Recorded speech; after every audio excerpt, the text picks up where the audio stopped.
tu es célibataire et tu veux rencontrer l'amour. On avait vu ensemble dans une autre vidéo une clé.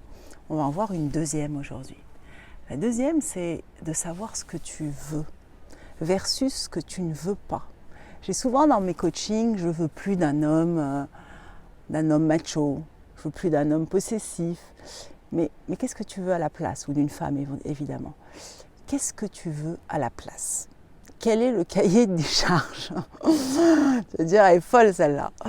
Qu'est-ce que tu veux? Où tu as envie de mettre ton GPS? Vers où tu as envie d'aller? Quel genre d'histoire tu as envie de vivre? Qu'est-ce que tu veux vivre comme histoire? Et il n'y a pas une histoire meilleure qu'une autre, il y a celle qui te parle à toi.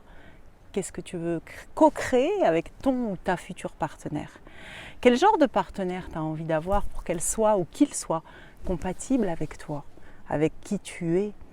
Pas vouloir la rentrer ou le rentrer dans une case, mais être complètement dans l'acceptation parce que c'est en phase avec toi, avec ta vision de la vie, avec ce qui est important pour toi, avec ce qui te fait vibrer dans la vie.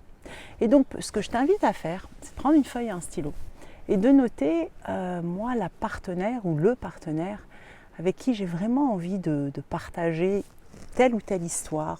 Peut-être partager ta vie, je ne sais pas si on peut parler de vie. Moi, je parlerai de bouts de vie, mais les bouts de vie peuvent durer toute une vie, on ne sait pas. Personne ne le sait. Et peut-être, du coup, sur cette feuille, tu mets tous les qualificatifs qui sont importants. Et qu'est-ce que ça veut dire pour toi concrètement? À quoi tu vas voir que cette personne a telle ou telle qualité?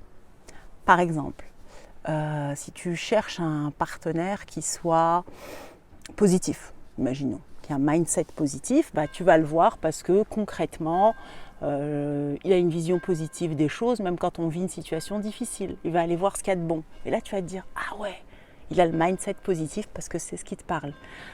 Si tu as envie d'avoir un partenaire qui est intelligent ou qui aime explorer, un aventurier ou une aventurière, bref, ce qui compte pour toi est de noter 15 à 20 qualificatifs avec à côté à quoi tu vas le voir. Non pas à quoi tu ne vas pas le voir, mais à quoi tu vas le voir, formulé positivement d'une façon constructive.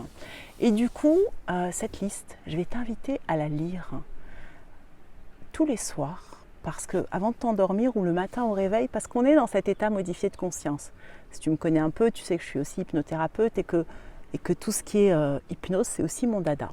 Et donc c'est formater ton patron pour lui dire, voilà, emmène-moi là. Et ensuite, tu oublies cette feuille et tu laisses la vie faire et la magie de la vie. Allez, c'est à toi. Qu'est-ce qui est important pour toi de trouver dans ta future relation amoureuse? Je t'envoie beaucoup de douceur.